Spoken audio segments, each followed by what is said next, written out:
पहला कि अमित शाह जी ने आज बयान दिया है, मैं समझता हूं कि बहुत ही आपत्तिजनक बयान है। उन्होंने सुप्रीम कोर्ट की मंशा के ऊपर निशाना साधा है। उन्होंने कहा है कि कई लोग ये कहते हैं कि ये जो केजरीवाल जी को अंतरिम बेल मिली है, ये एक स्पेशल ट्रीटमेंट है जुडिशरी का, में खास उनके लिए किया गया है।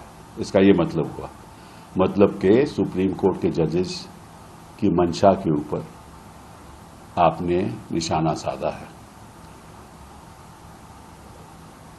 वो ये बयान कभी ऐसा नहीं देते अगर वो जो लोग कह रहे हैं उनकी बात को मानते नहीं, क्योंकि उन्होंने बड़ी चतुरता से कहा कि लोग कहते हैं। तो अगर लोग कहते हैं और आप नहीं मानते तो आपको ऐसा बयान नहीं देना चाहिए, और अगर लोग कहते हैं और आप मानते हो तभी आपने ऐसा बयान दिया है। तो लोग कहने के पर्दे के ऊपर पीछे मत आप छुपिए। ये ऐसा आपत्तिजनक बयान है जो मैं समझता हूं कि गृह मंत्री को, इस देश के गृह मंत्री को नहीं देना चाहिए। उस गृह मंत्री को जिसको शायद कानून की धाराएं का ज्यादा मालूम नहीं है। तो मैं थोड़ा समझा देता हूं आपके द्वारा। पहली बात तो यह है कि अगर कोई कन्विक्ट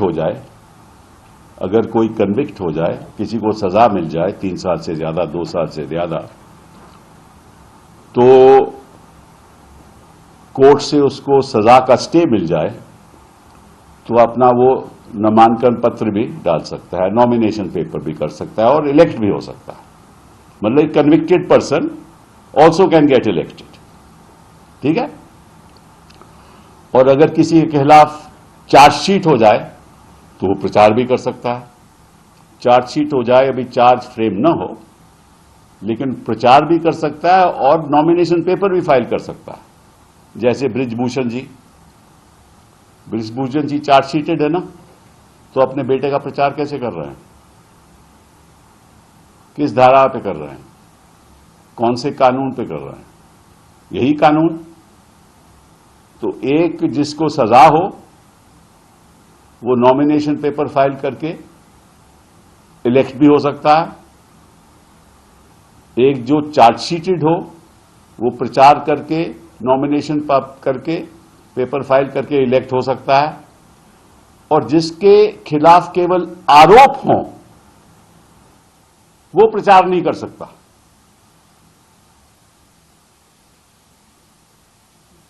अजीबोगरीब बयान है और अजीबोगरीब बात है कि जिसके ऊपर केवल आरोप हो उसको रिहा नहीं मिल सकती कि प्रचार करे, लेकिन जो इनके लोग हैं जो चार्जशीटेड हैं वो प्रचार कर सकते हैं। और जिनके खिलाफ ये बयान देते थे, प्रधानमंत्री जी देते थे, वो मिनिस्टर बन सकते हैं, वो इलेक्ट भी हो सकते हैं। तो मैं समझता हूं कि गृह मंत्री जी को शायद कानून की बातें ज्यादा मालूम नहीं है। अच्छा होता कि कुछ कानून की बातें समझ के